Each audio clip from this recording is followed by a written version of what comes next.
I think NCCC has heard about a couple of times during the process and has always been very supportive. So, Ian, Thank you, Joachim. And thank you, Ian, and the rest of NCCC for inviting us back. We, I'm sure most of you have heard a lot about our story over the last 7 years, so we won't say too much by way of introduction, just a few things to mention. Um, it'll mostly be about questions and answers, and we find that depending on who we're talking to, there's a huge range of questions about the different aspects of our project. Um, but let me just start. Is it okay if I share the screen here? sure.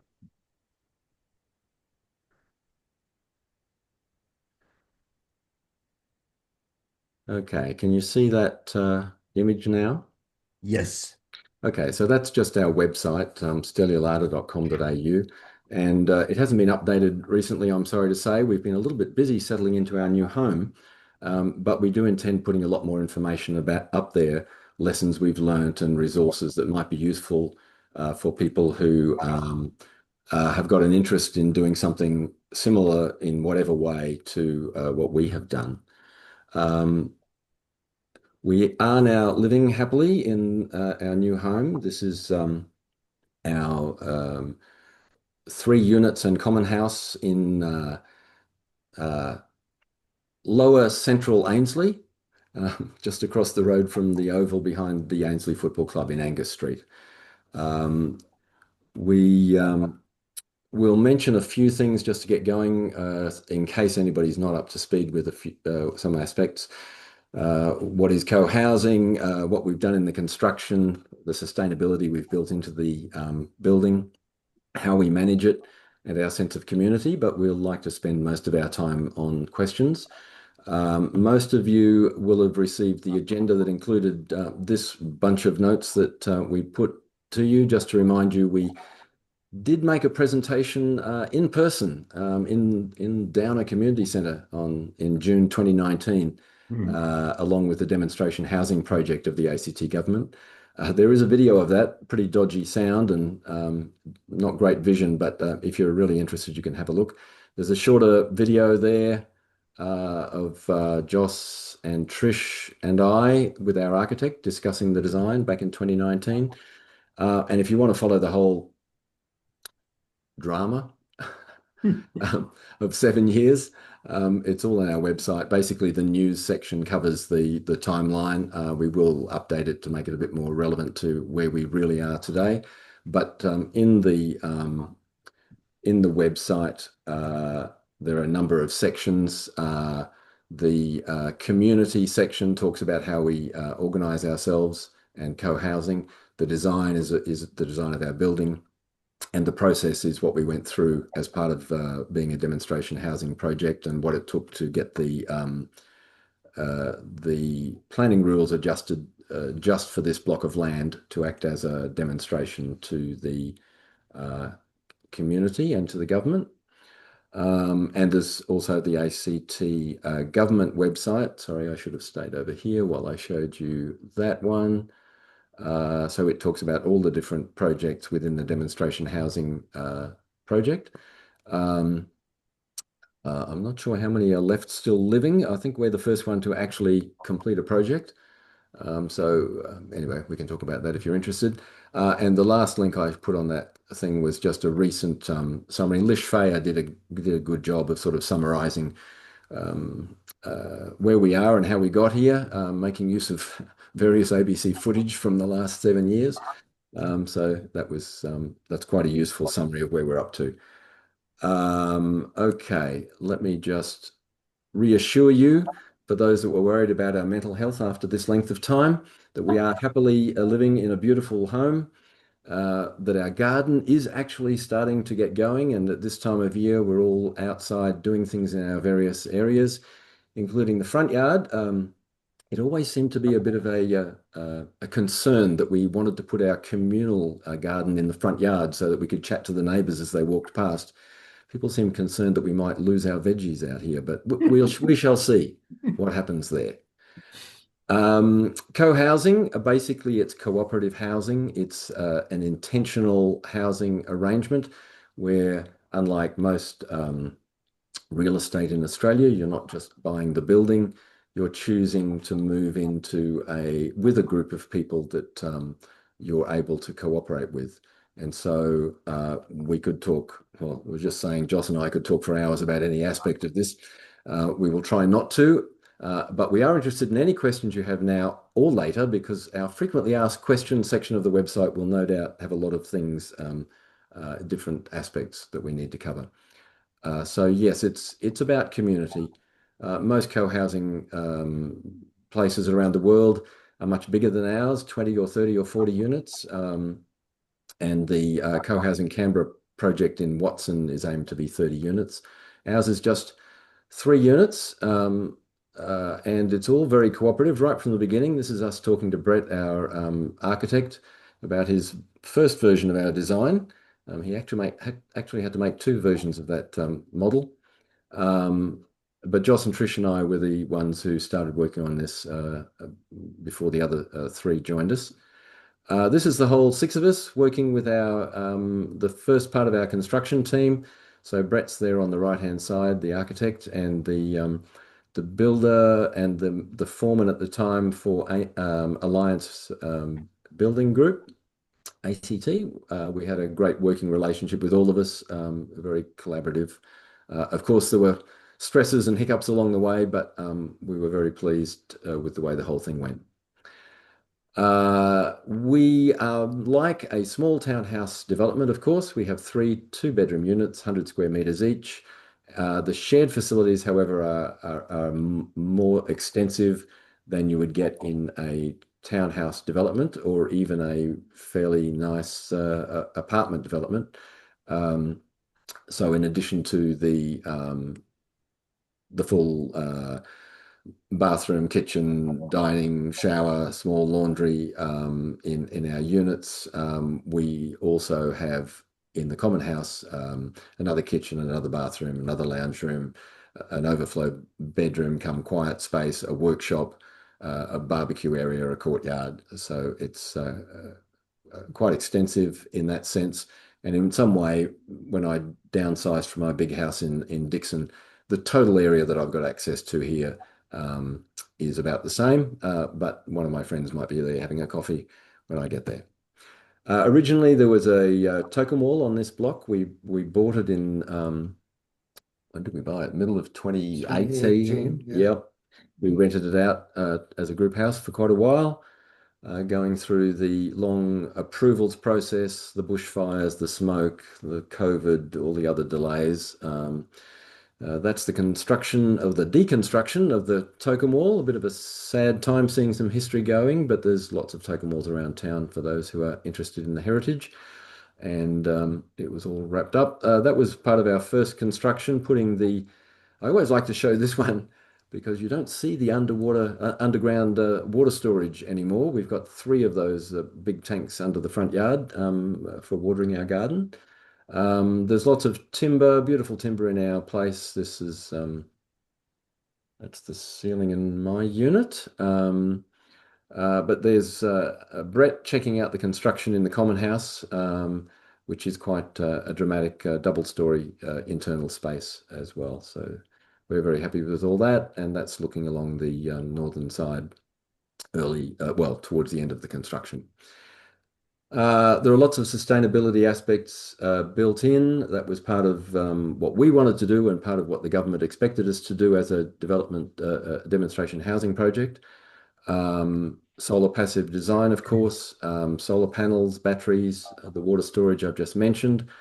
Right from the beginning, Brett was keen to ensure that we were going to get sun and warmth into our place when we wanted it and not into our place at another time of the year. So we don't actually need to use our air conditioning too much or our heating. We went through a winter already, haven't we? It was very effective. But when we do need power, it comes from our roof and is stored in our garage. And we're very happy with that whole setup. And again, we can talk about that if anyone's got any questions. We do have Air conditioning systems built, they differ from building to building, but in our loft, in each of our units, we have air conditioning and other um, energy recovery systems or filtration systems, depending on which building you're in. We are like a unit title plan or strata, as they say in other states, but we chose to make it a company structure, which has been good and bad. We've talked about the good and bad of it a number of times since we jumped into the conclusion of a company. I think overall we're happy that we've ended up that way.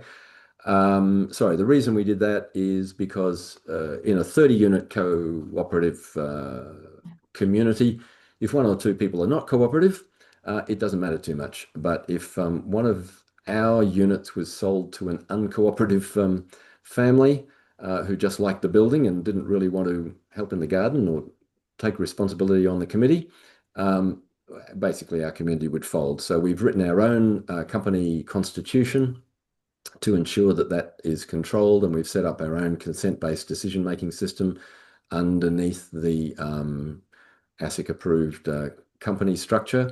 And since we've moved in, we've converted to a standard from a standard company to being a special purpose company. In our case, a Home unit. home unit company, which is specifically the same kind of definition as you have for an owner's corporation in a strata situation. And then lastly, just talking about our community, we've got to know each other very well during this long process, but actually moving into our shared space adds an extra dimension to our relationship and the way we work together and the way we support each other. And of course, it takes a bit of time to get used to that, but we are very happy with how things are going at the moment. Yeah, and we're very happy with the shape of our house with the 30-degree, 60-degree, 4-degree roof structure. And I think at that point, I should stop sharing if I can just find the right button to do that. Actually, what I should do is end the slideshow. And oh, there it is over there. I always have that problem with that. Stop sharing. There we go. So, how much time have we used? Not too bad. Okay, Thanks questions. heaps. Welcome. Joachim, you want to chair this? Um, look, what are the big difficulties on the government side to get this through? I mean, we've been confronted with huge changes in zoning with the promise that that would increase housing choice and so on and so on. And you had a 7-year battle to do something sensible. What was the problem? Well, I'll say a little bit about that, and Joss might like to chime in a moment. We can't talk with good knowledge about the current planning situation because, as you say, it has changed so much. Um, uh, we feel that we have helped contribute to that change. When we started, the term missing middle in the housing market was just being introduced to common use. And we are happy to be a demonstration of how you can increase the density of housing in the RZ1 zone while being very sensitive to the local style of housing and the Garden City objective. In terms of our long process, it's not unusual for co-housing projects around Australia and around the world to have a long process because it doesn't quite fit into the models that are accepted. And a lot of planning rules are set up very explicitly for the usual thing to do. Um, as I say, we can't really comment on the new system. I like the idea of the new system that if you think about what you're trying to achieve, then hopefully we won't all get bogged down in the red tape. I know the red tape has been useful for organisations like Dixon Residents Group, which I was part of, to object to things that were not appropriate. And I know it was also useful for developers to work their way around some rules and use other rules. However, I think in general, if you can go to the principles, I like that idea. I'm getting a bit esoteric here. Joss, have you got any thoughts about? Yeah, I think from my point of view, there's probably two major areas that involved with why it takes so long, or it has taken us so long, is that despite having the demonstration housing program, and we couldn't have done anything like we've done, which involve major changes to what you can do in an RZ1 zone, without being under the umbrella of the demonstration housing program. But even uh, being there, you still have to have the territory plan amended. You still have to appear before the National Capital Design review panel. Design Review Panel. You still have to get everything voted on in the end by the ACT Assembly. Each one of those and more that I haven't mentioned are very lengthy processes, despite, as I say, the support for those changes by the demonstration housing program. So that's one reason. The other basket would be the demonstration housing program, which is part of the ACT government, accepted our submission, said this is a great idea. We support you in going ahead to do this, and we will assist with those changes. So they're on board, Hmm. but to get anything developed, as you will probably all know, in Canberra, you're also dealing with Evo Energy, you're dealing with Icon Water, you're dealing with what's the assessor called? Well, the The certifiers. certifiers. You're dealing with I can't think of them all, a thousand different and ACT revenue, who don't understand that we are owner occupiers. On and on it goes, Hmm. and they are not uh, stamped in on board with this new idea like the people in the demonstration housing office. So that's another side of the long period. Yeah. Hmm. Do you see ways of making the whole process easier? Would you now be able to come up with a list how to facilitate what you were trying to do rather than putting you on a long march through the institutions? I think there's two thoughts I've got there. The first one is I've come to appreciate how complicated it is to build a building, how to design a building and get it right. And so I'm a lot more sympathetic to builders and construction and architects and developers working their way through the process. And in that regard, I'm sympathetic to the federal government's comment that, gee, maybe we should put a bit of a pause on quite as many changes to the National Construction Code until we review where things are up to. There are many things in the construction code. Well, we helped identify inconsistencies between the ACT building regulations and the National Construction Code. There were things that we thought we could do that we couldn't or were inconsistent between the two. Um, we are also we had a situation where one of the tradesmen didn't follow the instructions from the architect and did it the way he's always done it and that he believed was the way he had to do it until it was pointed out to him that he had to do it again because the construction code changed last year. So there are so many rules that have been built in for very good reasons, environmental reasons, sustainable reasons, but there's inconsistencies between them. And one more example, we can talk forever. One more example would be we have got completely permeable paving here. If you throw a bucket of water on our paving, it goes straight through. Most rules in the paving part of the National Construction Code are related to having the slopes right so that the water flows off the paving correctly, which is completely irrelevant to our pavers. You wouldn't believe the problems that causes.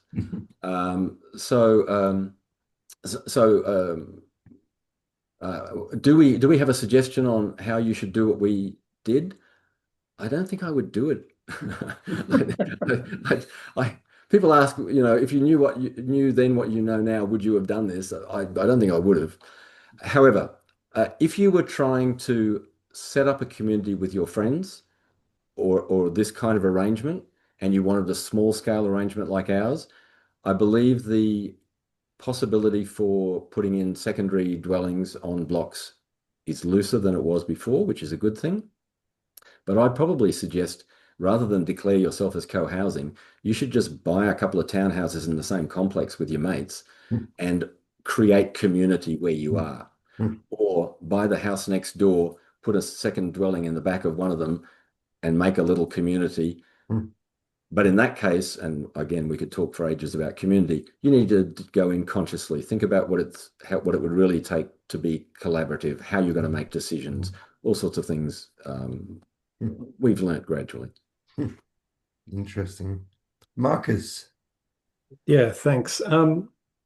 You've already touched on this a little bit, but I'm interested to know what your major surprises were through this long process, and what would be the major things that you wish you would have known before you had started this whole thing. So, I'd probably come back to what I was saying before, is all the ancillary parts of the ACT government.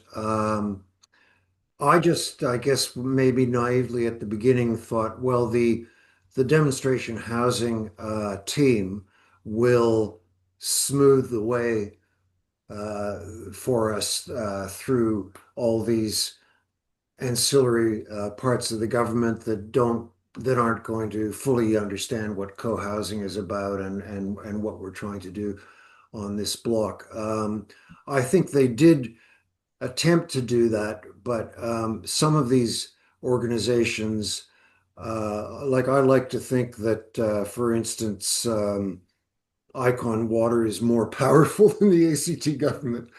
Um, it's a big battle to have everyone on board with a major change like this, which maybe supports what Ian was just saying about attacking it a little bit more stealthily and a little closer to the current arrangements that all these bodies understand. I'd throw in a couple of other things. Oh, just one for the moment. If you're trying to borrow money from a bank to build something like this and you don't fit into the normal structure, so our structure is I own 100 shares in a company and that entitles me to live in Unit A. But if I wanted to borrow money to build this building, a bank won't take 100 shares as collateral. They want actual real estate. So we had a situation where one of us had to borrow money to complete the build. And in the end, we had to go through a fairly convoluted process whereby all of us as a company had to borrow the money, even though the loan was being serviced, and the bank knew this, the loan was being serviced by one party out of the three of us. But we all had to be guarantors on the loan, which is, not something that most people would be willing to get into. We've got to know each other, we trust each other, we know how it works. We have a constitution that has got all the backup processes that we need to cover that situation. But yeah, financing is another whole area we hadn't really thought through. Ian.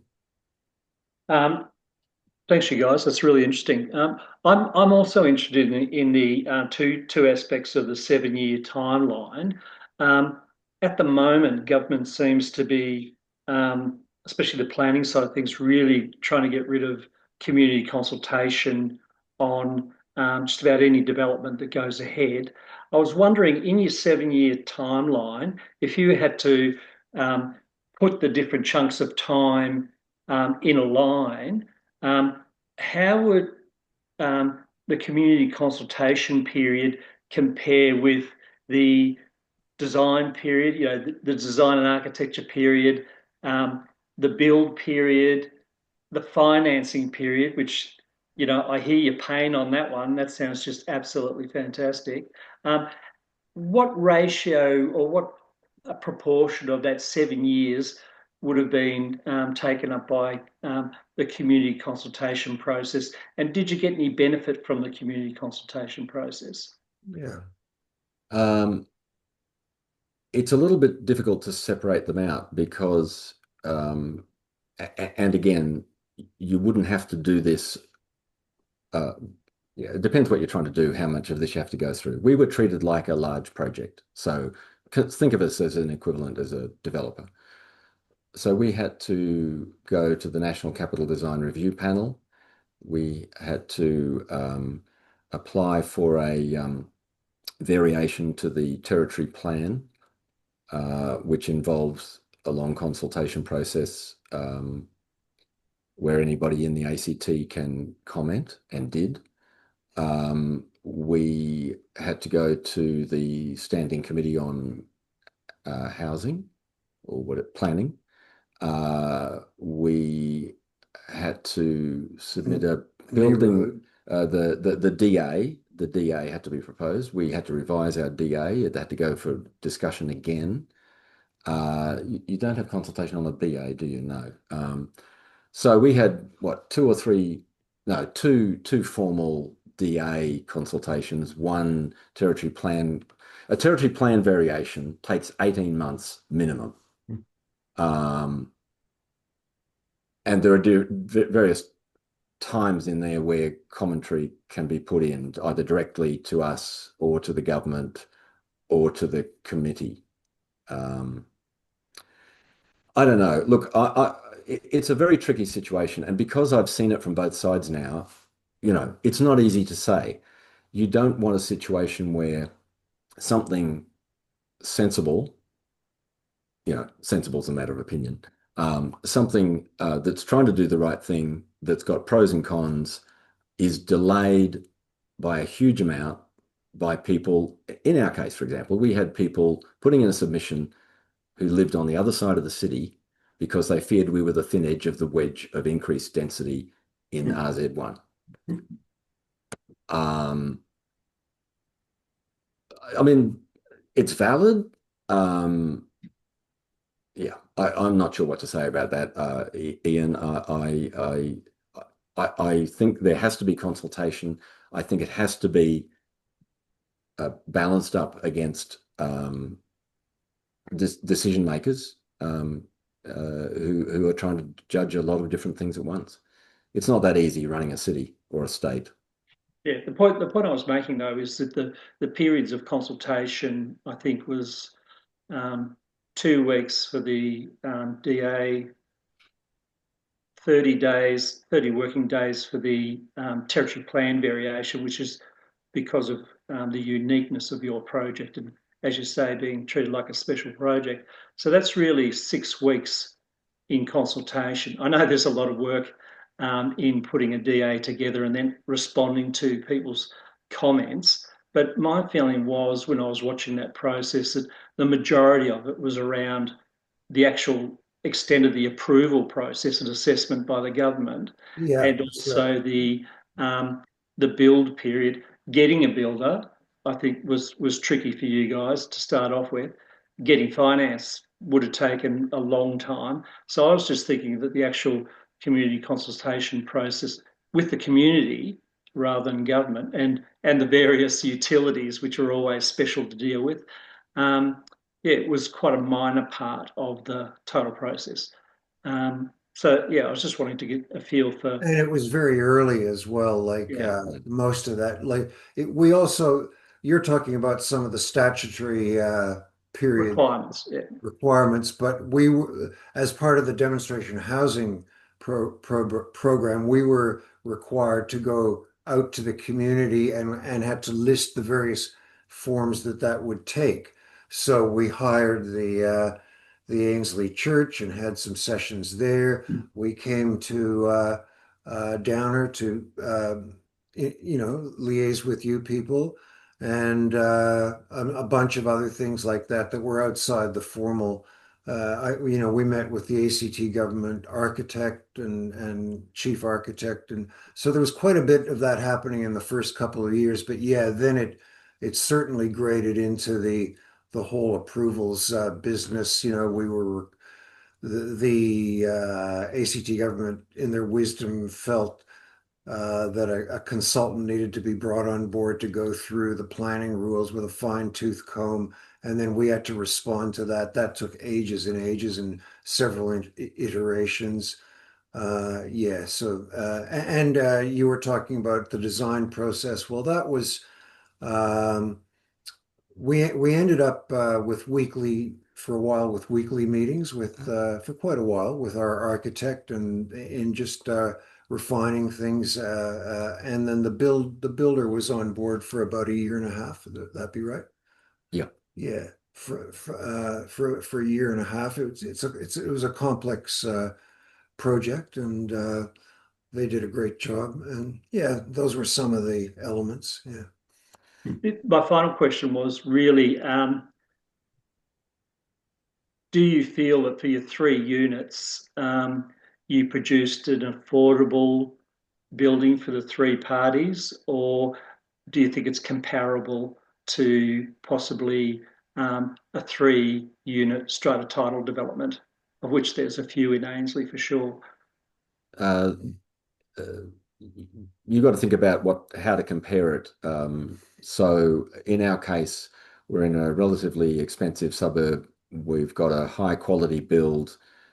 We've got a shared facility that is more significant than you would perhaps expect. If you had 30 units sharing our common house and the facilities in there, that'd be, fairly shared between 30 units, whereas we're paying a third each.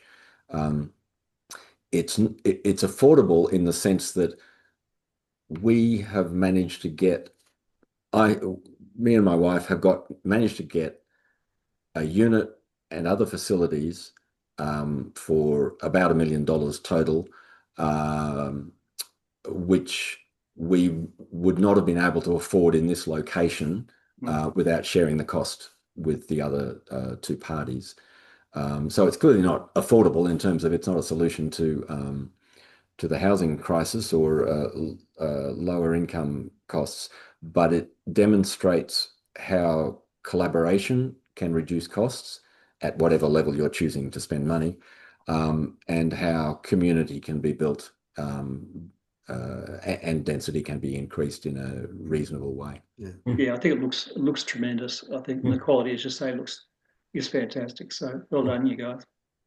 No, because one big problem with densification is that in Canberra at least, it lacks good examples.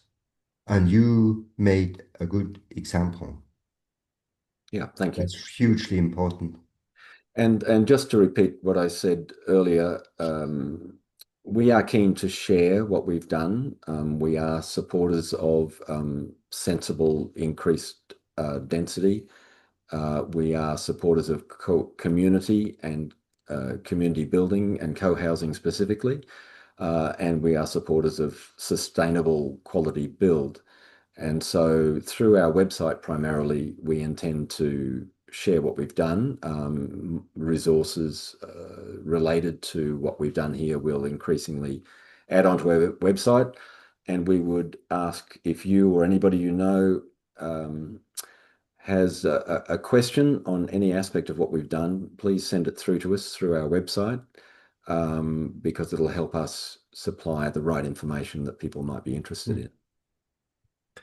Well, thanks heaps, Ian. Mm, and Well, good luck. Enjoy yourselves now. Thank you. yes, we are. Thank you very much.